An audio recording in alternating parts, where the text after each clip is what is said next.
Welcome to the Coming Home Well podcast, the show that educates, supports, and advocates for the veteran community. Your host, Dr. Tyler Piron, U.S. Army retired, will bring you exciting conversations with amazing guests about resources, research, and military history, all geared to helping our warriors to come home well. Here's your host, Dr. Tyler Piron. Welcome back to Coming Home Well. I'm your host, Tyler Piron, and today we're going to be talking about a book, and it's a fantastic book, and it's not your typical military history. It's not your typical World War II story. It's a different kind of story, and it's something that you really ought to read because, you know, we go and we get these reading lists about all these military leadership. We've got entire books and catalogs and things that we have to go through with professional military education, but we don't sometimes get that story about the real world impact, about those young people that are not even soldier age yet that are being impacted by conflict. So we have Heidi Langbein-Allen. She was raised in Germany, France, and Spain, and now lives in the U.S. with her husband, a retired U.S. Navy veteran. Go Navy. She wrote her father's memoirs, Save the Last Bullet, a memoir of a boy soldier in Hitler's army, from his taped recollections and records of interviews. And I totally wish I had done this with my grandfather. He had all these stories. He served in the Pacific Theater for 4 years after coming to the U.S. as a young man, 17, and immediately gets drafted. But I don't know his story except what I've been able to piece together from military records, and most of which have been burned during the National Records Fire Center back in 1974. So I've been scraps here and there. So to have these recordings and to make it into a book so everybody can read and learn about what he had to go through is pretty amazing. She's the daughter of a World War II soldier, and I use that in quotes because he was conscripted at age 13 to be cannon fodder for the Nazis. The book, The Save the Last Bullet, Memoir of a Boy Soldier, and I'm going to get that right one of these times, in Hitler's army, tells her father's unforgettable story. Heidi's father was taken from his parents at age 13 by the Nazis under the pretense of protecting him and other children. But the real reason was to turn them into cannon fodder near the end of the war.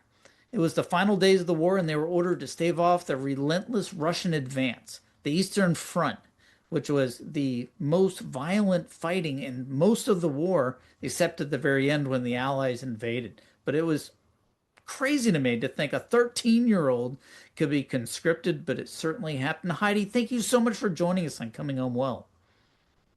Thank you for having me and for giving me the opportunity to talk about my father's story and about what that means to have these personal experiences of people that lived through the war, who can enrich the history books, if you will, and giving more context. It is the tapestry of life, isn't it? These stories, these bits and pieces. So let's talk about your father. Who was he? What happened? Well, as you already introduced really well, my father was born in Germany in 1930. And as most of your listeners probably are aware, this was 9 years before the World War II started in 1939. And Hitler was already in the picture. He was gaining power and influence in the political arena. And so in 1933, he was appointed Chancellor of Germany. He wasn't elected. He was appointed by the President of Germany, then Paul von Hindenburg, because they had a republic. They had a democracy in Germany at the time, but it was weak. It was ruled by a coalition or governed by a coalition of 5 or more, 6, 7 splintered parties who didn't get along. And so, we've seen that, right? Happen. And it's coming out of World War I, and so they're just coming out of being a nascent democracy. It's a democracy, and it wasn't going well at all because of the devastation of World War I and the Treaty of Versailles, which left them in incalculable debt, and there was massive unemployment, a lot of poverty, and the country was in shambles. And so Hitler promised to make Germany great again. And I'm not intending that as a pun. That's actually what he said. If it sounds familiar today, it's an accident, I think.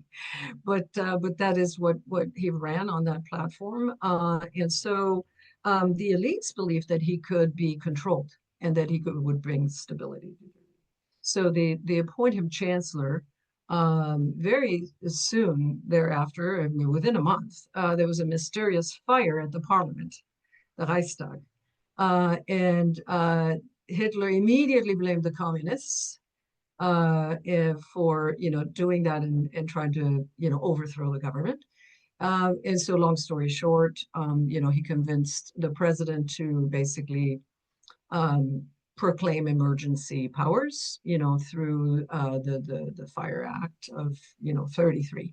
And in essence, what that did is it removed civil liberties. It removed people's ability to protest and for free speech, and that allowed him to violently then suppress the parties that were against him, namely the Communist Party and the Socialist Party, eliminating basically any dissent. And in March, there were parliamentary elections. Well, he had successfully gotten rid of the Communist Party and the Socialist Party, either by actually imprisoning them or killing them, or driving them out of the country. And he still didn't manage to get the majority, which is interesting. So he had to still rule by coalition. But he had enough that at that point that he convinced the parliament to allow him to have unfettered powers and to be able to bypass the president and the parliament in his being able to enact laws by himself, citing national interest, and it was done. So then he basically became addicted, because So by he, the of time your course, grandfather's 5, this is all happening. he was 3. Yeah, so he 3, was. yeah. My father was 3 in 33 when this happened in March of 33. So this is the backdrop against which he then enters school. And in 1935, so the Nazis were really good at propaganda. Even though, by today's standards, it was really limited what they could do, but whatever they had was extremely effective. Yeah, they didn't have the internet and 24/7 news and instant reporting on your No, Twitter feed or whatever social media you have. They a lot easier to control the levers if you control the radio and the newspapers.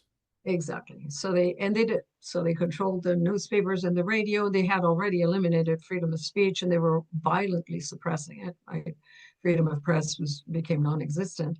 And so in 1935, a lot of things happened in 35, but in 35, really, they started, just tightening the screws. They enacted the Nuremberg laws, which stripped essentially Jewish people from their German citizenship. So they became subjects of the country, but no longer with any rights, among other, laws. And it became illegal and punishable by death to have mixed marriages.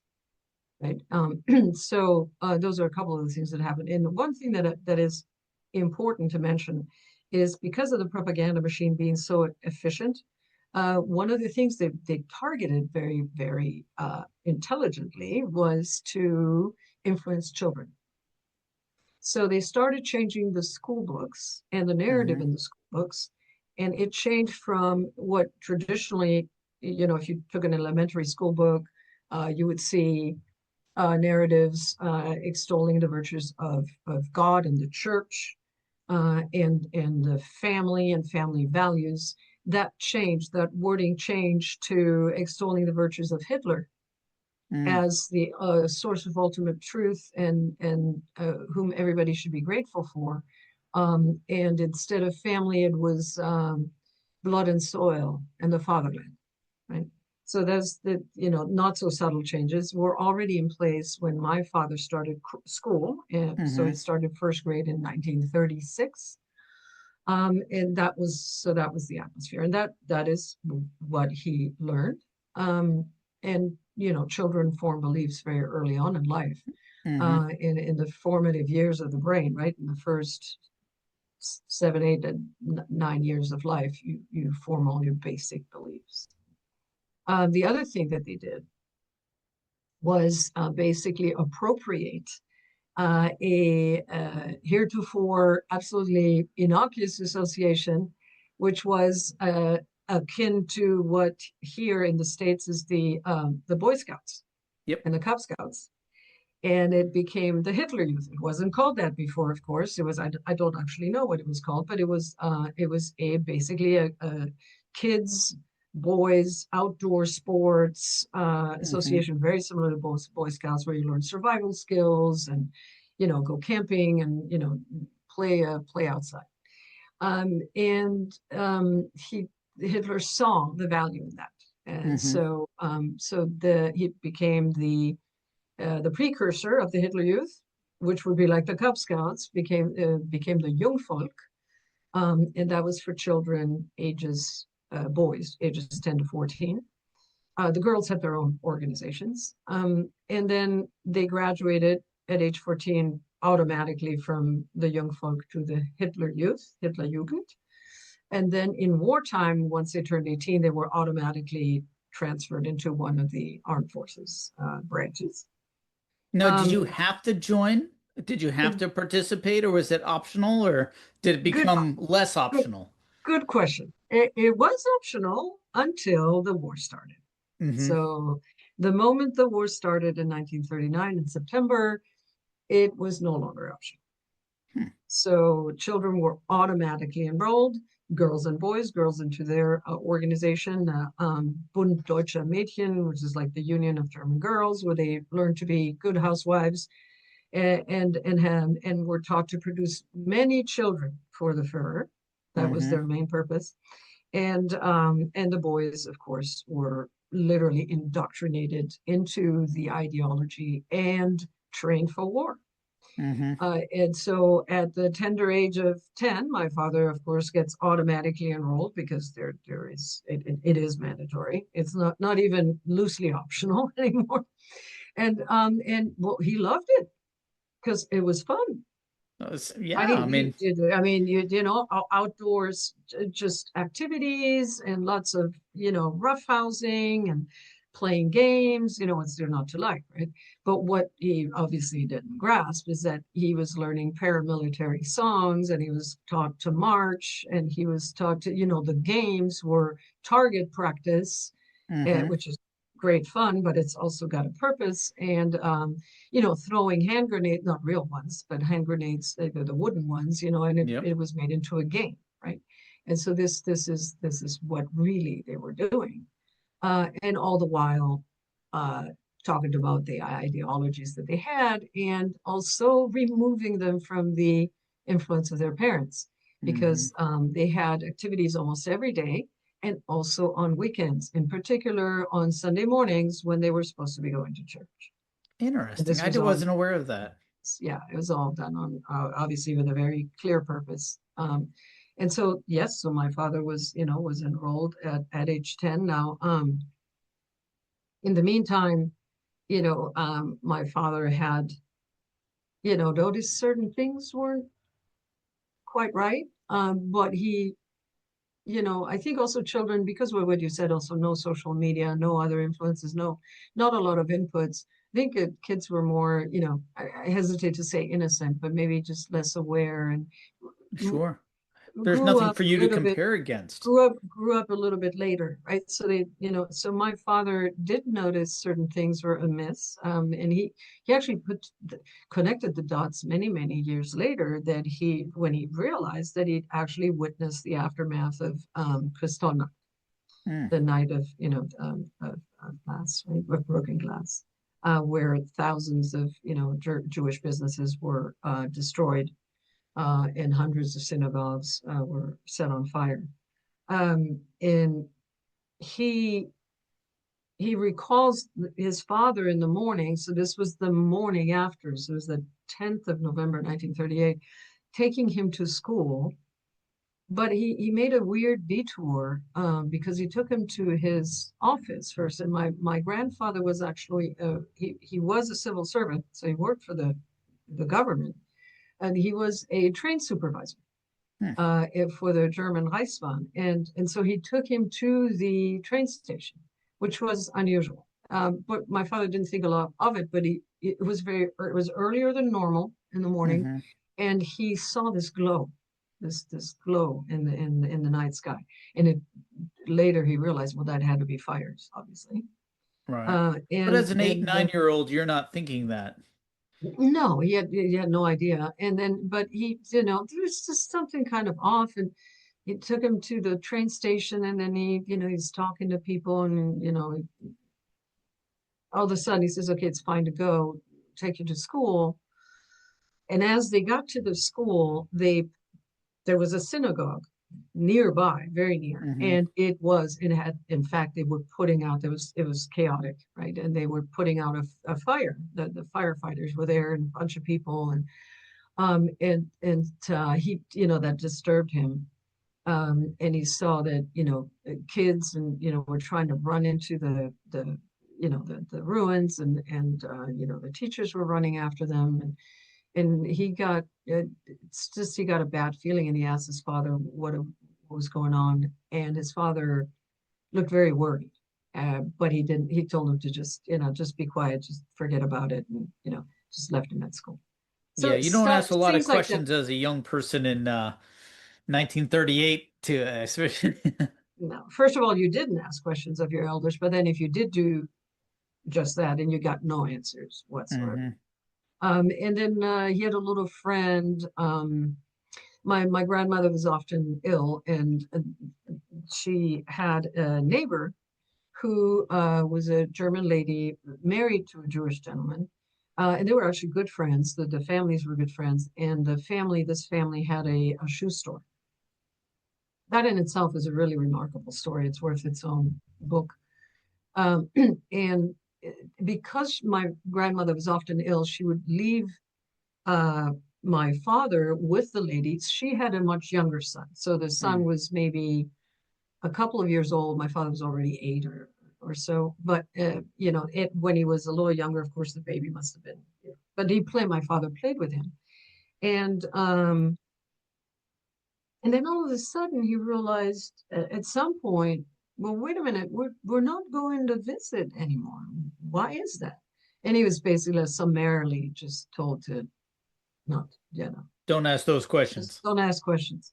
So, clearly, and he noticed the stars, and he remembers wondering, well, what's wrong with Jewish people? Like, I don't see anything wrong with them. Why are they supposed to be bad people? So he had clearly heard that, and they couldn't go to Jewish stores anymore. And so I'm going to diverge a little bit because that story is truly worth telling. So this marriage was now illegal, right, between the neighbors, right, because she was Aryan, right, it was German Catholic, I suppose, and the man was Jewish, and they told her to divorce him. So they told everybody in a mixed marriage that they had to get divorced, and she refused.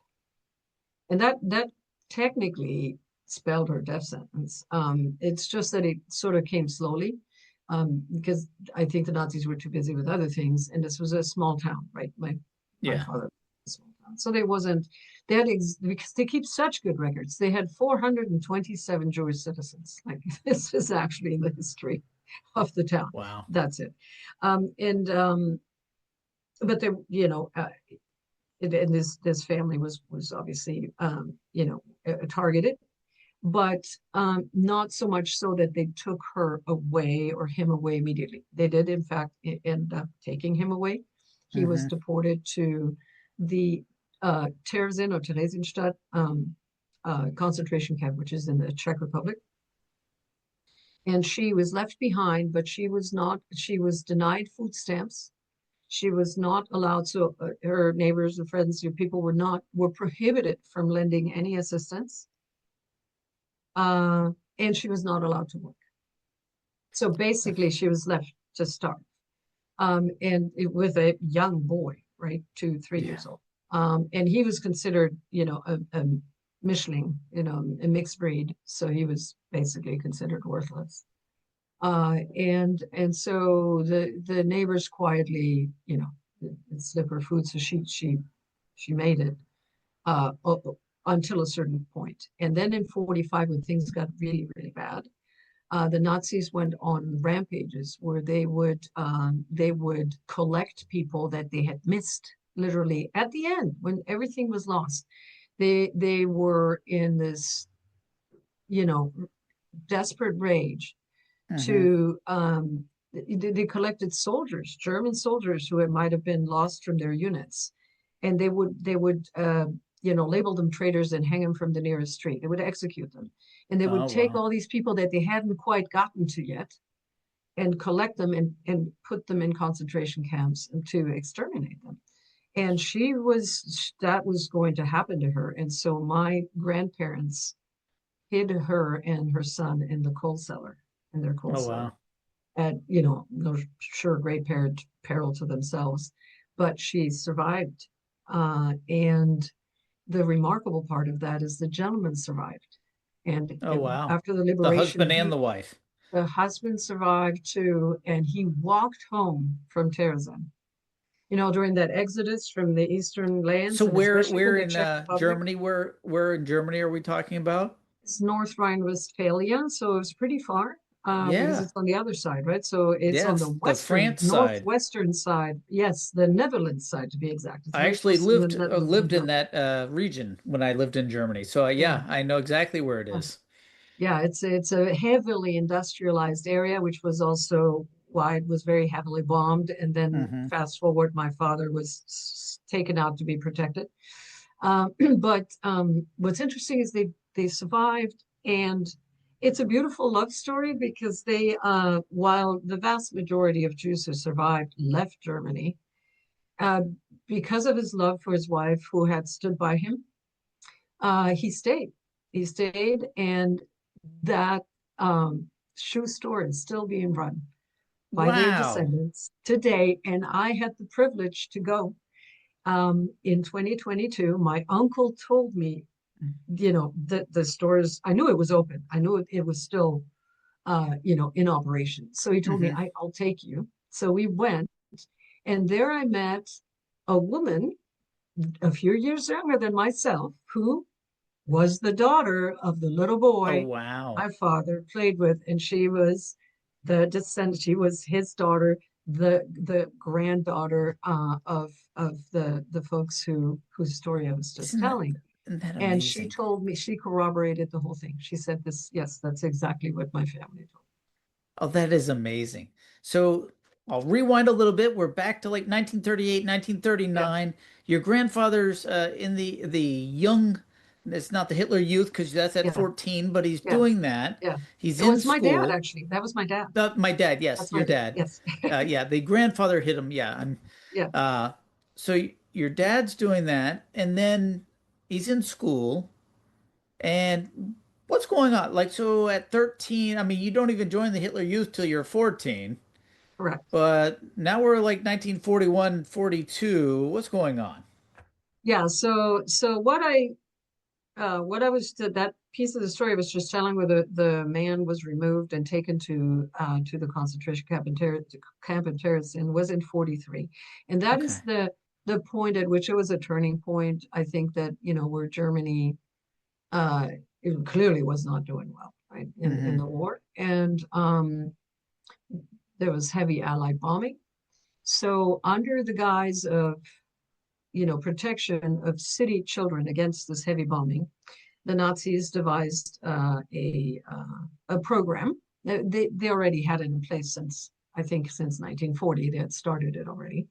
Voluntary, optional program called Kinderlandverschickung, which is sort of loosely translated means relocation of city children to the countryside. Let's say that parents failed to muster sufficient enthusiasm for that program on their own. And so the Nazis figured out ways to make it less optional, to use your words from earlier. And so in North Rhine-Westphalia, what they did is pretty clever. So in Germany, it was illegal not to send your kids to school. You had to send your kids to school to finish secondary education, like in many other countries, and it was a criminal offense. So you could go to prison if you didn't send your children to school. Mm-hmm. So they closed the schools. And so the only way to not get thrown in jail was to send your child to the relocation program No, so that they could go to school. So you so can call it voluntary, but you know. I mean, so sending the kids out of the cities to the countryside, I've seen a number of books. I've read about it in the movie, or Yeah. vice versa. Read about it in books and seen it in movies. You see it in London, where they would send everybody Yeah. out to the country house, and it'd be, some rich person's house, and it'd have like 500 people in it, so they didn't get bombed by the Germans in London. But Yeah. that is not what the Nazis were doing, was it? No, so there was certainly it was a dual purpose. Mm-hmm. So it was certainly a great pretext to encourage parents to let go of their children. And they would relocate them to remote areas of Germany where there was no bombing, or at least not yet. But they were keeping their eyes on the boys, and they picked out the strongest of them and the tallest and strongest to immediately recruit them, which is what happened to my dad. So, but he's there at the train station with, his classroom. Oh, and this didn't happen like with single children. They took entire classrooms. Mm-hmm. So they relocated entire classrooms to, some remote location with the teacher. That was not optional. And with a Nazi handler. So each classroom had a handler who would inform the government of every movement that teacher made in the classroom. So there was extreme surveillance to make sure that they were imparted the the information that they were supposed to be The getting, correct the information, correct information, and that there in was air no quotes. subversion. And so they were shipped off, by the cartload, and each of them, with a little tag with a number and the name of the host family, who, by the way, also did not get a choice. So the host Mm-hmm. family was to accept the children, and they didn't get any subsidies, right? And at that point, there was already no food. So, and my father technically was one of the lucky ones because he went with a host family. Some of these kids didn't even end up with a family. They went right to camps. Hmm. And they were young children, right? From ages 10 to about 15, right? Because the other ones, once you were 16, you were in the war already. And so those kids were completely cut off from their families, right? And because there was such massive disruption in the transportation and in the mail service, I mean, you were lucky if you got any news, right? Yeah. So my parents, there's an episode in the story. I'm not going to, belabor, but he does manage to escape for during Christmas because he's so homesick, and Hmm. he kind of miraculously makes it, but he does get caught Ah, by the Hitler Youth, as a matter of fact, because they would help patrol the trains. So he went by train, and he got in. He was basically a stowaway. But he did get cut, of course, because the Germans, they're they very had a pretty organized. good tracking Figured out he was system. missing immediately, and so, but they took it relatively easy on him. They gave him a huge scare, and they blindfolded him and then put him in a room, by himself for hours, and he was tied to a chair. But in the end, they just had him. They had him clean toilets and latrines with a toothbrush for 2 weeks. Hmm. But it could have been a lot worse. A lot And worse. so, yeah, a lot worse. So he was with that host family. That host family had a ton of children. They had no food. He remembers eating um, it's flour soup, really, once a day. That's all they had. And so I guess it consists of taking flour and singeing it in a pan with Hmm. water, and that was it. So Hmm. that's the soup. That doesn't sound really yummy. No, and it was, obviously hardships were everywhere, right? But the food supply was severely Very disrupted. disrupted. And then he was there through the middle of 43 when he went in July 43 to about December 44. In the meantime, though, in 44, in the middle of 44, the SS showed up at the school. And this is where the recruiting happened. Hmm. So he happened to, unfortunately for him, he happened to be one of the biggest kids. So they picked out three boys. He picked him out and two others, and they announced to them that they had been bestowed the greatest honor of their lives because they were now going to be able to lay their lives down for the Führer in war. And they were going to be provided with necessary training, military training, and then they were going to be sent back to school until the time came when they were to be called to serve. Hmm. And that's what happened. I mean, and no questions asked. I mean, it's not like they could opine. They actually were given a choice, which was very interesting. They were given a choice to either join the SS or the other armed forces. And the SS seemed extremely creepy to my father and to the other two kids already.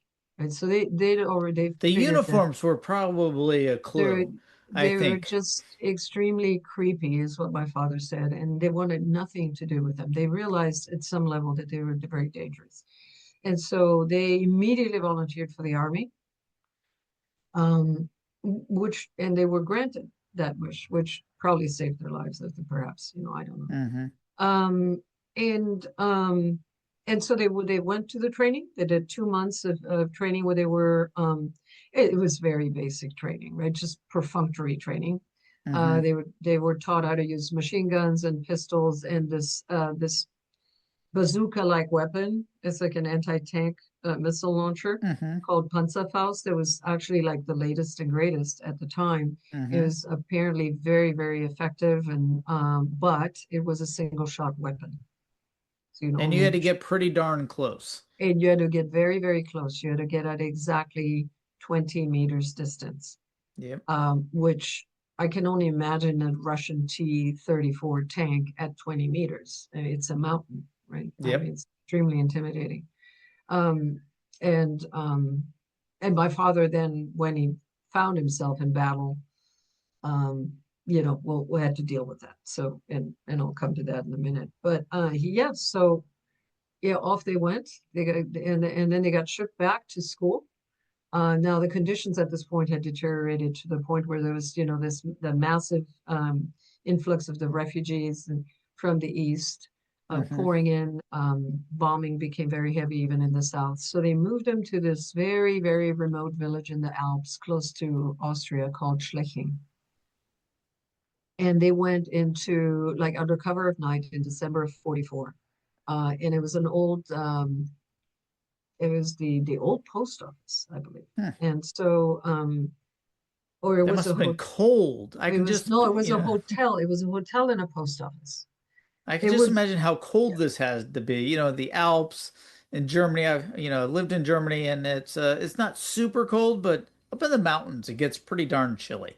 And if you don't well, have food and, good clothing, that would and no, all the things we have now with central heating and radiators and things. I bet he was cold, hungry, yeah, scared. cold, hungry, and scared. Yeah, I mean, and they hadn't seen their parents, and they were boys that were only 10 years old. So the older ones tried to be kind of like their big brothers, and but they were starving. So that was one Hmm. of the worst issues, because the livestock was gone. There was no more farming. And they ate beet soup every day. Hmm. That's all they got. And the handler was there though.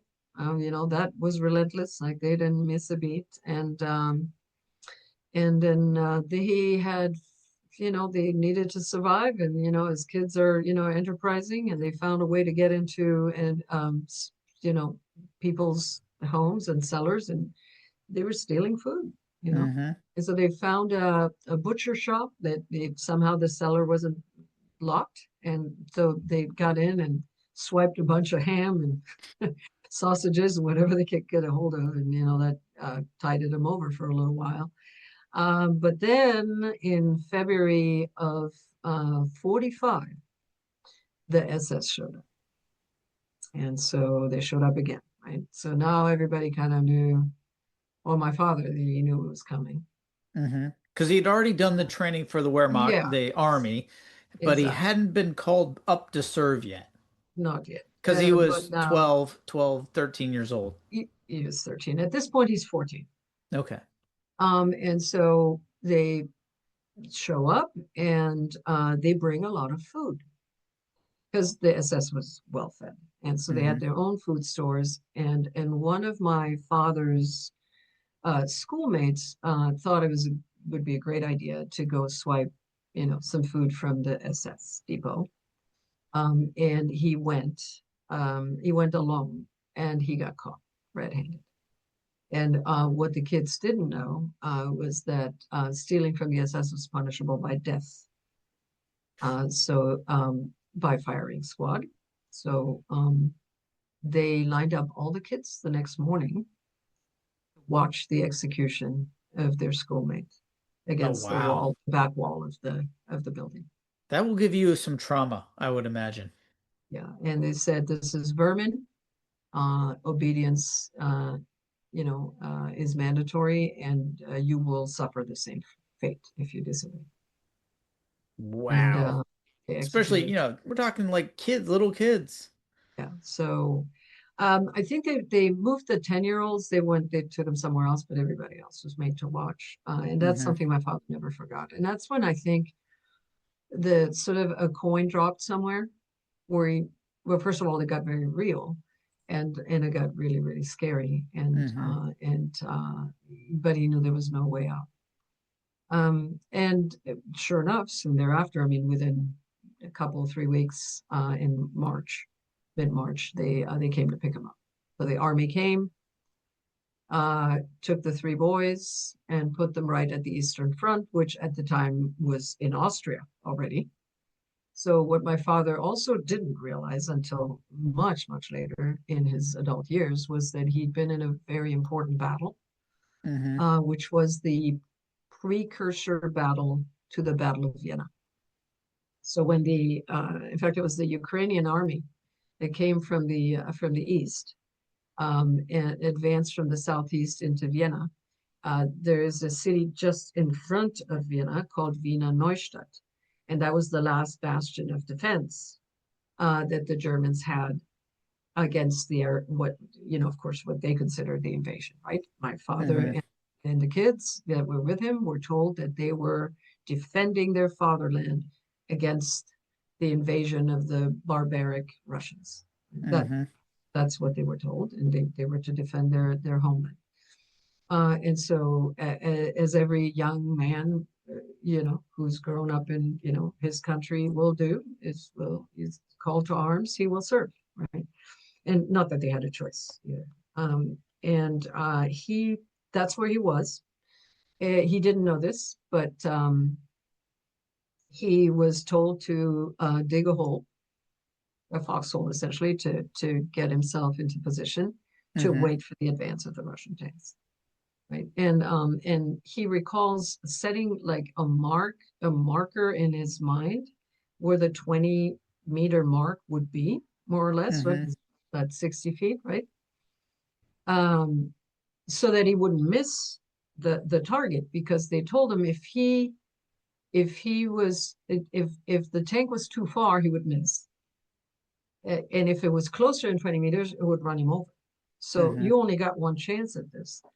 And what his handlers also told him, and all the others, was to save the last bullet for themselves. And this is why the book is called The Last Bullet, because they told him that it wasn't if, it was when you get captured by the Russians, you don't want to get captured by the Russians because they will torture you before they kill you. And that's a fate worse than death. So you use the last bullet for yourself. So there was no, that was already the hint that there was no expectation of survival. Hmm. Please. Just They you're were gonna not, die. It's just a matter of when and how. Exactly. And you just, do the best you can and good luck, right? And so he was issued 4 Panzerfaust. Now these are single shot weapons, so you get 4 shots, and Yep. then the machine gun and the pistol. And so my father, luckily for him, was a good shot. And so he did land his 4. I can't even imagine, right? What any soldier, and even knowing what's going on in that chaos and confusion, right? But he saw his comrades, many of his comrades, getting run over by, and Hmm. crushed tanks. But he survived, and he ran out of ammunition. So he had, no more ammunition in his machine gun, and he was down to his last bullet. As he was told he was supposed to keep it, he had it. And he decided to make a run for it. He decided to go, back where he knew that, the trucks were or had been, to see if he could make it to safety. At the moment he jumps out of the foxhole in the mass confusion, he literally looks into the eyes of a Russian. The Russians on him. He has a bayonet. The Russians, the foot soldiers were behind the tanks, so they would advance with their bayonets. And so he had his bayonet trained on my father's gut. And an instinct, I mean, this must have been fractions of a second, he pushed the machine gun against the bayonet. And so it diverted the movement of the bayonet to his leg instead of his gut. And, that's why he survived. If it had hit his gut, he would have died. But it sliced his leg open, and he was just bleeding profusely. But in that split second, he took out his gun and he made that instinctual decision, and killed the Russian soldier, whom he recalls must have been no older than himself. He said he Yeah. remembered looking into his eyes and realizing that kid was like maybe 15 years old. That's like he was. And he was 14 actually, but he 14 year said olds maybe fighting no 14 year older than olds. 16. He was a kid. He was a Yeah, kid he's a like him, youngster, and and the he kids weren't as remembers. well nourished back then. So, you know, if you could have a 16-year-old, I go to some of the local football games, and some of these kids are monster sized, and then Yeah, there's other kids. But back then, there wasn't all the food and nutrition, so they no, were a lot smaller and just not as healthy. And so, you can't even tell, but yeah, they were probably a lot smaller, a lot weaker, a lot, they're not grown. But yeah, I can just yeah, picture it. As I was reading, I was like, oh my goodness, I have boys, I have 2 teenagers, and I couldn't imagine either of them at 13 doing any kind of fighting of any kind of combat. And here I am, reading about this poor kid who's been pulled from his parents, sent out to the middle of nowhere. The parents don't know what's happening to him, and being trained, and then having to go serve in the army, and then fighting, knowing that they're gonna lose. I mean, that's the implication that I got from reading it was, hey, you're gonna lose, you're gonna die, but hey, if you can take out one or two as you're taking them, or a tank, that's a win. well, because Hitler, right, the Nazi philosophy was victory or death. There was Hmm. no surrender. There was no Right? option, right? You weren't, and in fact, as I think I mentioned that in the beginning, right? If they found, and when they found a soldier who was perhaps lost from his unit or just was Hmm. apparently wandering on his own, they would kill him. Because he was supposed to, that was, you were not supposed to survive, and that means you were a traitor. And if you ran away, it means you're a deserter, which is worse than Mhm. anything Yep. else. So bring us back up to speed. He's 14 years old, his legs cut open. He's Yeah. on the outskirts of Vienna. The Russians and the other forces are rolling through. He's bleeding profusely. How in the world did he survive? Well, so he was pretty dazed because he was losing blood rapidly. So he was confused, and but he realized he had to get up. But as he would, so the blood, he said the blood was pulsing out of his legs. So I'm not so sure what big, not the artery, I don't think, but big veins must have been. And just two comrades that were saw him and were running back to safety as well. And they just they tourniqueted his leg, and they helped him. They helped him make it to safety, and only to get, horse urine poured over the wound and get stitched up. And a few days later, they had him back up and running. Isn't that the craziest thing? A wound like that and back to action reminds me of reading about some of the things going on today, with the other Russian fight, Yeah, where they're putting people back, right after bad things happen. it's terrible. And this whole thing we're talking about is happening today to kids, right? Hmm. Right there, right? In the Russia-Ukrainian conflict, we know they have kids. They have young kids. Oh, yeah. And in Iran, right? I was reading that they had volunteers that were 12 years old. And it's been a tradition in a number of military, trained kids and sort of the paramilitary thing. You'd see it, in social media with Gazans and the Hezbollah brigades, and it's the indoctrination process, which I don't think has changed all that much from what the Nazis were doing. The indoctrination of, hey, this is absolutely the right thing. It's crazy to think that we here in the U.S. We treat our kids like kids. When you're 12, 13 years old, you're a baby, as far as I'm concerned. And here we have 12 and 13-year-olds like literally sword fighting with bayonets to not waste bullets, which is just crazy to me. So he makes it, he gets escape, but he's back on the line. When did it end? How did it end? Well, and this is really close to the end, right? Hmm. Because now we're it as close as we can figure. It's about the 1st of April now, because the Battle of Vienna happened uh right after, Hmm. on the 2nd, I think. And so then what was left of they were decimated, by the way. So they were, of course, beat back. The Russian forces were overwhelming. And the few that made it out then still had, I think, a few officers left, a couple officers, and they found out through the radio that that Germany was, going to be divided up Hmm. amongst the Allied forces, when they eventually would win. So I think it was you were still not allowed to even utter that thought. But the undercurrent was, heard at some level that the Allied forces were coming, and that Germany was to be divided into a Russian section and the other allies, an American section at this point. And they found out where. So they went with whatever scant information they had Hmm. and trying to retreat to that place where this demarcation line was going to be, so that they wouldn't get into the hands of the Russians. They wanted Hmm. to escape and give themselves up to the Americans if they were able to do so.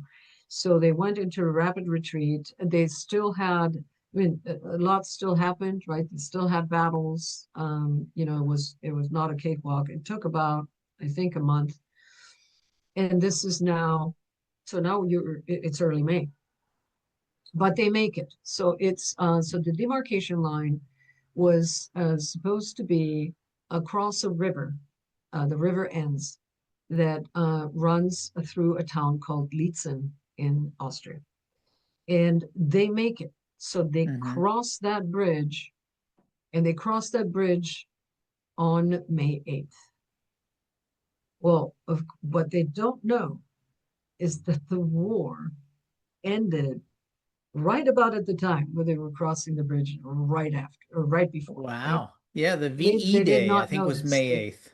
Yeah, they had no Victory in clue. Europe, I Yeah. think, it was announced on May 8th. Then it was announced on May 8th, the 7th at night or midnight, 2300 hours is when they supposedly signed, right, Hmm. the unconditional surrender. They had no idea. Right? And so they cross, but they know they've crossed. So they think, okay, well, at least we're on the American side, we think, right? And so the next day he goes out with all his gear. So this is so it and this is the and this I believe is the ninth. So information was delayed. Um, We didn't have 24-hour CNN back then. And Yeah, yeah, they were incommunicado. And so he's walking out with his they're still doing exercises, right? Because I guess, well, that's what the military does, they do hmm exercise. So he's in full gear, and he literally runs into an American Jeep, like in the middle of the like city square, right? The town square. And everybody freezes, like in the movies. Like if he freezes, they freeze. There were four soldiers in the Jeep, and all of a sudden the Jeep turns around and leaves. And so Not what my he my expected. my father has no clue. He runs back to his lieutenant. And he goes, the Americans are there, and he goes, Langbein, stop. The war has ended. So that's how he found out. Oh, wow. That was it. They had just everybody. I guess the radio. Finally, the news came through. hmm There were people just sitting down on the ground crying, and he just sat down and he was and he said he couldn't figure out his feelings at the point that information And was that given makes to a him lot of because sense, doesn't it? it was overwhelming. Like he didn't know. He's like, well, what do I do? Right? Like Right. I'm in full military gear, but now I'm not supposed to shoot, and it's a huge sense of relief, but also of some fear, right? So, well, what's going to happen to us, The right? fear of unknown. So it was all of these mixed feelings that were going through his hmm head. But that's how the war ended for my dad, right? And then So, it didn't quite end. He thought it would. He thought it ended. yeah. It didn't by a long stretch, actually. So let's talk a little bit about that. Just the to close the loop. So the war's technically over, but he's been in there for about 3, 4 years. He's been well, I guess a couple of years between the Hitler Youth and the training, and then finally May 8th in 1945, the war ends. He's over on the American side, and let's close the loop for the reader. Does he make it back home? Does he find his parents? Uh, how does he do that? Yeah, so they give themselves up to the Americans. They manage to figure out where they have to go. And then this is certainly commonly known from history books. So they were in the area of Munich, right? So they were in the Alps. hmm They were close to Munich. And once they crossed into Germany, right? And they had, so the Americans had these makeshift camps. They were internment camps hmm or POW camps. My father was an interned person because he and his comrades had been taken prisoner after the war. Mm, And so if you've been taken prisoner after the war, you're an interned person, not a POW, which is an interesting thing. And they didn't quite know what to do with them. right. I mean, they had what, 300,000 prisoners, the Americans? So what to do? So they had these makeshift open air camps, which weren't even camps. Literally, some of them, as an American soldier who was there, who was a gentleman who was 101 years old, told me, um, he was there and he was guarding those camps where my father was. So chances are I said, you might have seen my dad. Yeah. They were like barbed wire, and that was it. And he says, and sometimes they didn't even have barbed wire. They just had guards guarding a bunch of folks that were sitting on the grass, on the ground. Like there was Yeah, and nothing, trying to no feed them and facilities. house them, and so Yeah, they were trying to. no, yeah, They no didn't want to housing. keep them long. No, there was no housing. They were literally on the ground. They were lucky if they I found a blanket. And they were, my father says there was a trough, like hmm for water. And that was about it, and you went in the bush in the corner for the facilities. And there was one makeshift building. That was where the American administration was. And they had barbed wire. And yeah, that was it. So they were there for a while, and a lot of things happened there as well. Sure. In the end, I mean, they had no food. He said they were usually given a piece of moldy bread a Yeah, day. when they were, when you're all of a sudden trying to feed hundreds Yeah, of thousands of extra people and your own forces, that becomes a huge challenge, especially when it's not available locally. It's not like, the German economy was up and going and you could just go buy it. And so let's talk a little bit about how you wrote the book. yeah. So I'm a little bit in awe, but also I wish I had done the same thing. You had gone to your father and said, "Hey, what about these stories?" And how did he record them? How did that Yeah. process happen?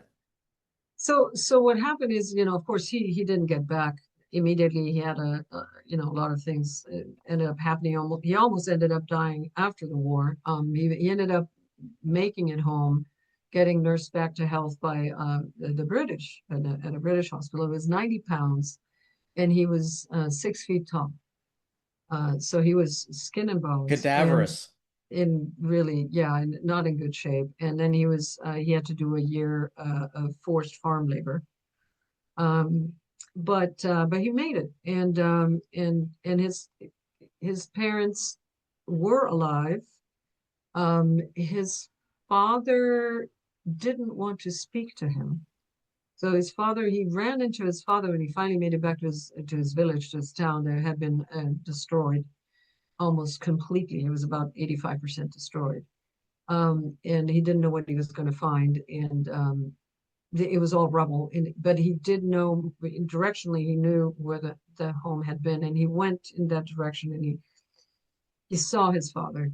And his father turned around and left and didn't speak to him, which was inexplicable to my dad at the time. But in the end, he concluded that his father had been so traumatized, and his father was a World War I veteran, and my Mhm. father was an only child. And he believed his son was dead. And his fear and all the overwhelming feelings that came up turned into anger. And Mhm. he was almost like he was angry with his son for having put him through this, right? Sort of, even though that makes no sense. But I've seen this. People I've seen react this have in different people, I've ways. seen this. Yeah, I've seen people getting angry at their ailing parent and going, how can you get sick? How can you do this to me? You're not supposed to be getting sick, and stuff like that. Right? Yeah. So, and eventually he pieces things together. He does get, reincorporated back. He goes into depression because he realizes, he starts now piecing together the whole fabric of this entire thing. Hmm. And he starts feeling very angry and very depressed because he felt violated. He felt like he was made to participate, in something he had absolutely no knowledge of or control over. And it was awful, right? Yeah. And We call that a moral injury. it was he had a very difficult time. And then but a British soldier, again a British soldier, because they were in a British occupied area, helped him just to get some hope back Hmm. through a soccer association. So he joined the and youth sports, right, always helps, I think. And it certainly helped my father. And he helped him, the soldier helped him glimpse a future. Basically, he Yep. said, "Look, you can look forward to rebuilding Germany and to rebuilding it into a peaceful and democratic country." And so that kind of started the seed, and that's indeed what he ended up doing. So my father dedicated his life to that purpose. So he became a lawyer, and then he worked for the German Department of Defense um, to further his goal. His aim was to further democracy in Europe. And he earned the Medal of European Merit in 1979 for the advancement of democracy in Europe. That was his life's work. What a full story of a life. Like from youth cannon fodder to a lawyer defending democracy in Europe after all this chaos, and what a shift he has seen. Growing up in the 1930s, coming out of in the US, it was the Great Depression worldwide, World War I, with all the attendant violence and chaos that was. Being born right after that to a life well lived, working for the defense of everybody with the democracy. And so when did he decide, hey, I'm going to record these memoirs? Because he didn't write a book. He Yeah. recorded his stories. We'll be back in a moment after a word from V2M Veteran Magazine. And when we return, Heidi answers Tyler's question about how she finally decided to turn her father's tapes into a book. Looking for stories that truly matter to our military community? Discover V2M, the veteran magazine. Read online at v2mag.com. Yeah, no, and he didn't decide. Because lawyers love to write books. Yeah, no, he absolutely had no intention. He never spoke about the war. He had, and I think that's very common with It is. soldiers in any war, right? And even more so the soldiers of wars that don't have good outcomes. And he was told when he returned, and he wasn't. I mean, he turned 15 in captivity, right? So his parents told him, "You will never speak of this again. This just did not happen," right? And so he kept it with him his whole life, and he obviously had massive PTSD. And I didn't realize that growing up. I had no idea why he was waking up screaming every night and why he was emotionally unavailable. And and my parents, my mother's and the product of another war. She was born right before the Spanish Civil War started, so she was a child of the Civil War in Spain, which was horribly bloody, and then the aftermath, which was the Franco dictatorship, for 40 years. And so they were both, a bit dysfunctional, but I didn't know. And eventually, and this segues kind of in what you said about the, writing the story. I bugged him when I finally became a much more mature adult. I started putting together the connections. And I said, well, wait a minute, you were there. And so I said, this is significant. Like, you really need to tell me. And of course he wouldn't. And then in his 70s, when he was retired, I think when we get older, we reflect on our legacy. I think most of us do. And what is it and that you're we not really want to do? constrained by the day to day of, I'm a lawyer, I'm doing XYZ, this is my business. I'm leaving Exactly. behind my legacy. And I think that that's finally what got him over that hump, right? And I kept bugging him. And so he said, fine. So he relented, and he taped 16 cassette tapes in German. And then he did, he did convert them to CDs, which was a big deal for him, because that was big novelty stuff. And he sent these CDs to my sister and to me.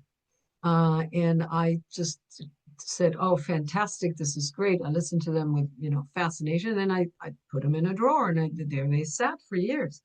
And the reason I ended up writing I was not going to write he was never going to record a story, and I was never going to write a book. So it was almost accidental. So when in 2016, my father started getting just increasingly concerned about the geopolitical events that were unfolding, and how he was seeing the pendulum swing, and he was seeing democracy disintegrating and autocracies rising, exactly like had happened before.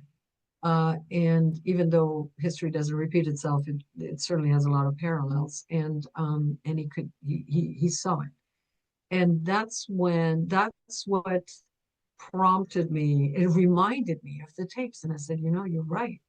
And that's when I pulled them out, and I was only going to translate them into English for my kids, because my kids speak Spanish, but they don't speak German. They refuse. They mutinied. They said it was way too difficult. They were in Saturday school, and they said no. So I was translating, and I just casually made a comment to a colleague at work, and he happened to be a writer, and he said, "Oh, no, that's a book." And I laughed out loud and laughed him out of the room. I'm like, you're nuts. Yes, very funny. No. But he insisted, and he dragged me to his writers group and made me read it. And well, long story short, I said, well, okay, maybe. And 4 years later, I actually was able to get interest in publishing a deal. So did your dad ever see the book?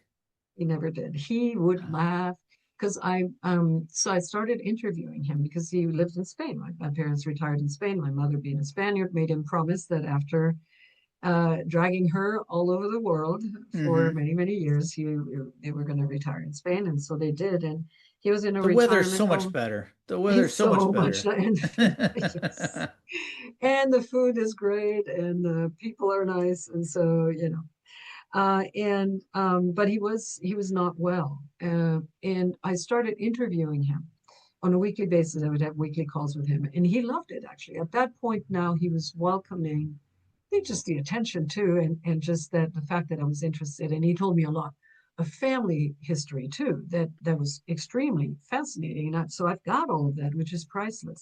And that's actually another book that I've written the manuscript, and then for that, which is family history. But he told me he filled in a lot of the blanks. Hmm. And I told him, I said, well, I'm going to write a book, Dad, and I'm going to make you famous. And he would he thought that was the most hilarious thing. Hmm. And so, unfortunately, he passed before I published the book. He Oh. passed in 2018, and I finished it in 2020 and published it in 22. It must have been very difficult to go from these tapes, these recordings when you first started that were already 16 years old, and then transcribe it and sort of, understand the story, and then asking your dad all the questions to fill in the blanks, because memories are Yeah. such an, if you're self-recording, you may not talk about something that somebody else might be interested in. So you gathering all this material. And then must have been fascinating to learn about your dad because at this point, he's getting on in age and you're talking to him about things that, happened decades and decades before. And that, it must have shaped some of the memories that you had about how he acted and why he acted and the way he did things that didn't make sense as a kid, but probably made sense now or when you were writing the book. It was very touching. So I found that I got to know my father a lot better through Hmm. that. And I realized that, us, all of us parents, right, we have full entire lives before our children are born. Our children do not know who we are, really, right? Yeah, They not don't. really. And so it was very touching because one of the things he says, I hope you and your sister don't think of me badly. Hmm. And I said, well, why would we, right? But, so because there's that collective German guilt, right? That I even felt still as a second generation, right? But I was only a generation removed, and so we could see it, right? We were made to visit a concentration camp when we were 15 years old. Hmm. It was a mandatory field trip, and I am grateful to this day. I went to Dachau, and I'm grateful to this day that I got to see that because it brought it to life. It made it real. And then, at that age, then with all the knowledge and seeing my father, I remember seeing him watching a documentary. It really haunted him for the rest of his life. He watched a documentary, is this black and white documentary of the Holocaust with my mother in Spain, and tears came out of his eyes. He said, "How could we have done this?" He Hmm. just simply unthinkable, right? And so yes, it was very emotional, right? To get to know my father perhaps better than I'd ever known him. There were things he didn't speak about. I know there are a lot of things he took to his grave that he did not talk about. It's just too But painful to yeah, too painful. But I think he was proud of the legacy he was able to bring forward, if you will, because he said, look, I can't change the past, hmm. but I can do something in my own small way about the future, and I want to contribute. And he was very proud of his NATO years. He finished his Hmm. career at NATO, and he wrote the contract for the Tornado airplane. Ah, It was the Tornado fighter yep. jet, the NATO premier fighter until recently. What a radical over time, from a cannon fodder to, negotiating the Tornado fighter jet for NATO, what a huge arc of, self-defense with NATO as the linchpin. It's quite amazing. So what do you think after talking to him and writing the book, what do you think your father would want readers to know or understand most about war? This is really interesting. I think what he most wanted was for it to never happen again. Hmm. And that's why he dedicated his life to democracy. And I think what he would want is for people to reflect on, think before you act, right? And I think that what's a little scary now is that the farther I see people being generationally removed from wars, the more plausible it appears as an option somehow. Hmm. And And that's a there's a scary whole thought, right? conversation about how, at least in the US, with an entirely volunteer military, is most people are completely isolated except for watching the news about any impact of war. There's no sacrifice. There's no, World War II ration books of you only get so many eggs and so much meat and cheese, or, the staples that were, even in the US, that was a very common thing. And even in Germany, it was more of a thing where you'd have the ration books and they would punish you by not letting you get the rations, Hmm. to essentially starve. And Yeah. it's not like you could just go to a different store. It's not like, oh, I can go to Walmart or Trader Joe's. It's no, there's nothing and there's nowhere to go. And so that Yeah. isolation from the impact of war. That's it. It makes it all of a sudden it's almost like a video game, right? It's Hmm. not real, except for the people who live it, like the Vietnam veterans, the Afghanistan veterans, the Iraq. They know, they and their families, but that's a small. Or my Very husband, right? small. I mean, he was in the Persian Gulf War, so he understands, but Hmm. and you understand, but a lot of people don't, and that's what's interesting. What's interesting too that happened that I did not expect is that people started coming out of the woodwork to tell me stories, their stories or their parents' stories Hmm. about World War II and what they had gone through. So much so, like my oldest, I call him my oldest customer, he's 101, alive and well, Little uh, youngster. telling me stories, and they were so powerful that I decided to collect them. And I'm going to be publishing hopefully soon. I have a publishing contract, so it should be coming in the next year. An anthology of first-hand accounts of survivors of World War II who all have one thing in common. They were all very young, and four of them are civilians and four of them are young soldiers, on all of them except for one under the age of 21, and the youngest one was 6 years old when she was And do you have a working title? taken prisoner. Yes, it's called Lost Youth: The Lost Horrors Youth. of World War II Seen Through Young Eyes. It's a amazing untapped market of stories that are rapidly disappearing.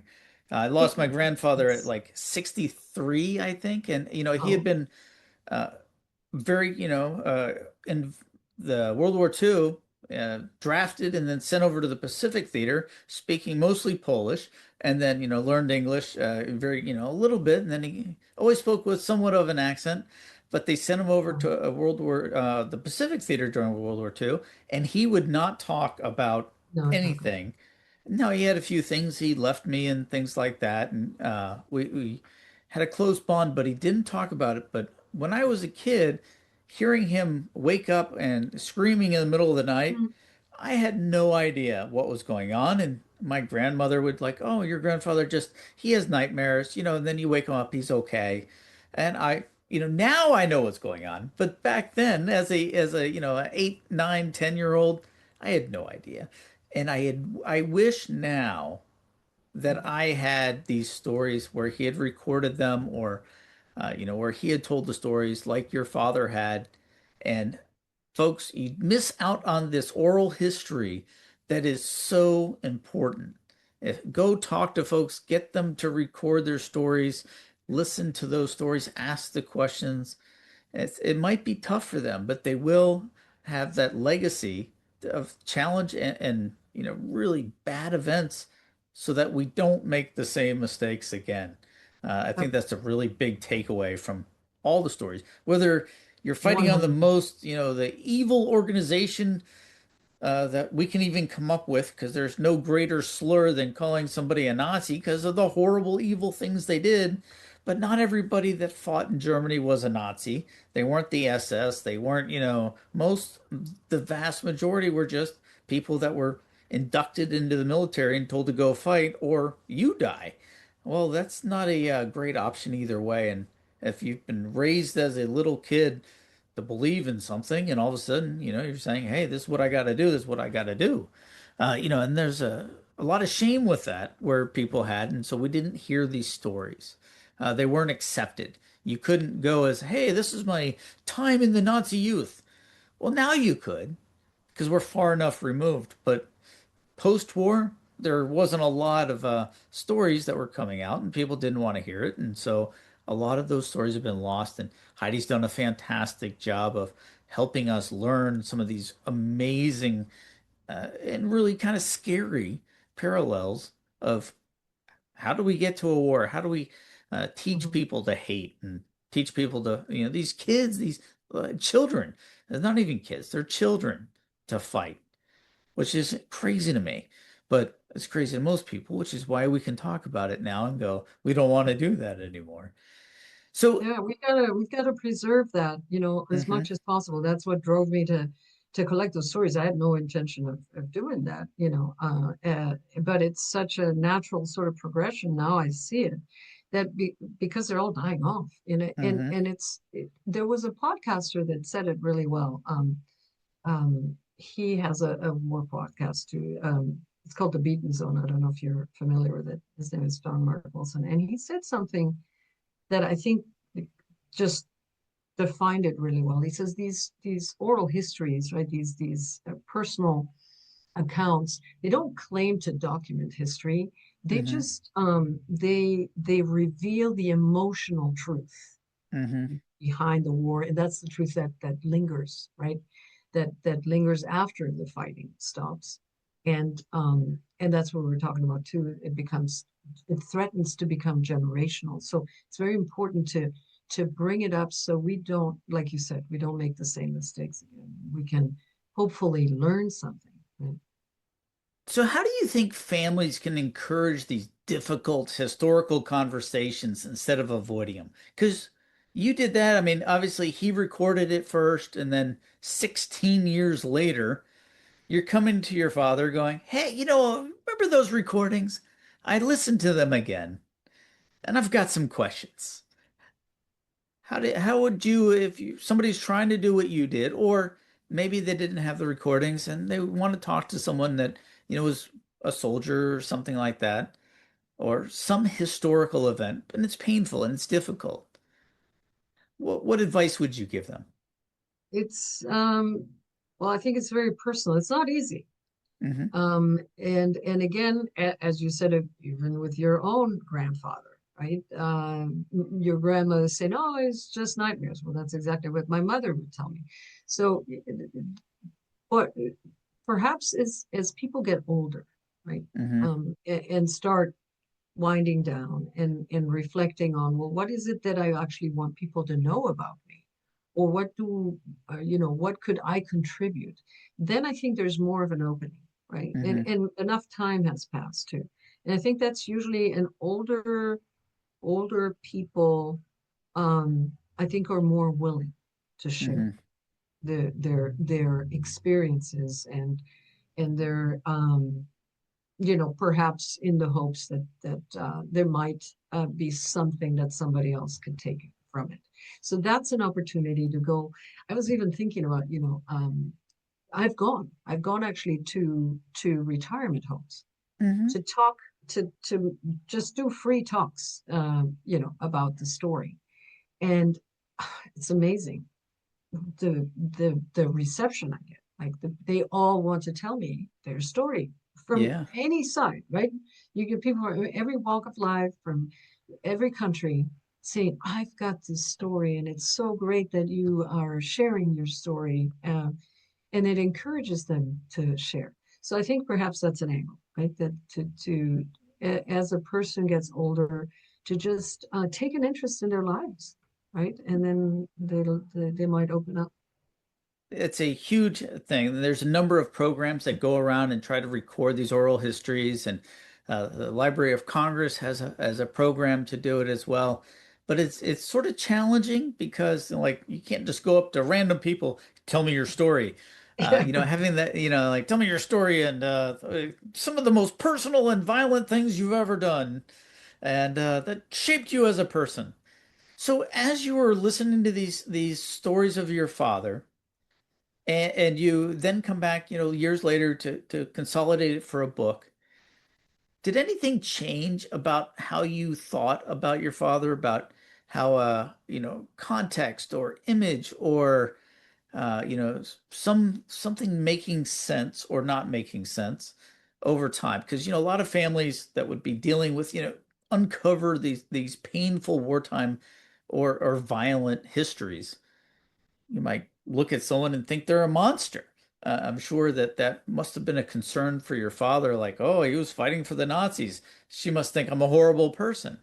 Or, some sort of the challenges. Yeah, and that's why he said that. He said, "Hey, I don't want you to think ill of me." Hmm. No, much to the contrary. I think, that was very brave of him to share. And I think when you share, so back to also people sharing with you, when you share stories that are Hmm. painful, personal, I think that the person listening feels more comfortable sharing their own experiences as well, because then they see it's a safe space. And in the end, everybody's got very similar stories. We look at, at all of the experiences, that people have. We're all human beings. We all want, in the end, the same thing. We're trying to just be happy, have a family, have enough to eat, safety, shelter, and maybe a little happiness. And so we have so And much in common. survival I is think that such a motivating factor. people have so much more in common, I think, than they have differences, right? And if we could all land on that, I think the world would be a better place.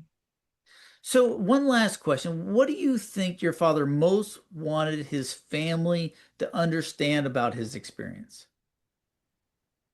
So what well, I earned, I think I gained, so much more respect for my father because he was just dad, right? I mean, Hmm. I don't know, he was NATO and medals, whatever. I didn't care.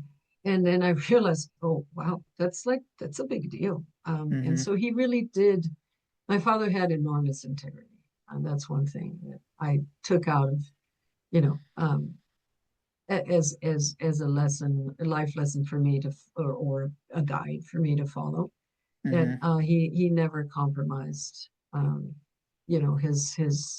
his values, um, and that's I think what he would want, maybe to be known for, right? That he did put his money where his mouth was. Basically, he decided that he was going to try to, in his own way, in a small way, influence a change for the better. That's awesome. Mhm. Folks, we've been talking with Heidi Langbein-Allen. I hope I said that right. Yes. I'm always bad with names, but folks, as you know, I mispronounce everything, but I do try to get it right. She's the author of Save the Last Bullet, Memoir of a Boy Soldier in Hitler's Army. It was recorded based on her father's recollections and recorded and then years later transcribed and made into a book that you can go read, and we'll put the links and all of the social media in the show notes, so if you're listening as you're driving, you don't have to go look for it. It's super easy to find. It'll be down in the text below. Heidi, thank you so much for joining us on Coming Home Well. What a fascinating story, both of your father, but really I think both of how you learned about his background and then made it into a book. I think both are equally fascinating, dealing and learning so much about someone you grew up with and you knew very, very well. But we have a whole life before we have kids many times. And especially if you have kids older, like I was in my 30s before I had kids, and all of a sudden, they don't realize all the things, and sometimes they Google you and they figure out, oh, what is this? Yeah. And, what is that? Oh yeah, they can do that now. Yeah, they can do that now.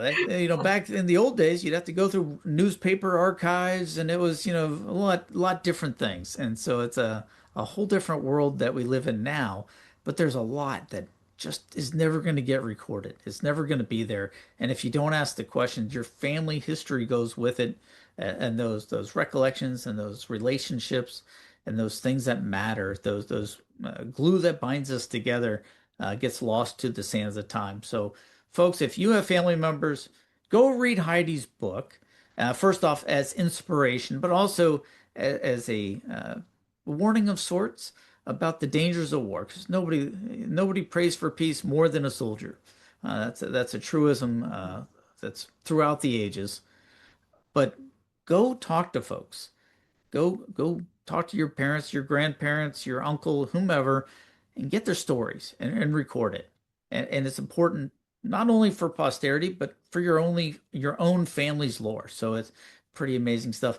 Heidi, again, thank you so much for spending the time with us on Coming Home Well, and thank you so much for recording and documenting and distilling these memories that make it accessible for everybody else to learn from these really harrowing things that your father went through.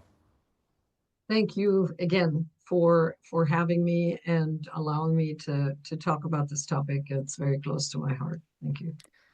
Again, folks, thanks again for joining us on Coming Home Well. Talk to you soon. Thanks for joining us this week on Coming Home Well with Dr. Tyler Piron. If you enjoyed this episode and you'd like to help support the podcast, please share it with others, post about it on social media, or leave a rating and a review. Thanks again. And until all are home and all are well, this is Coming Home Well.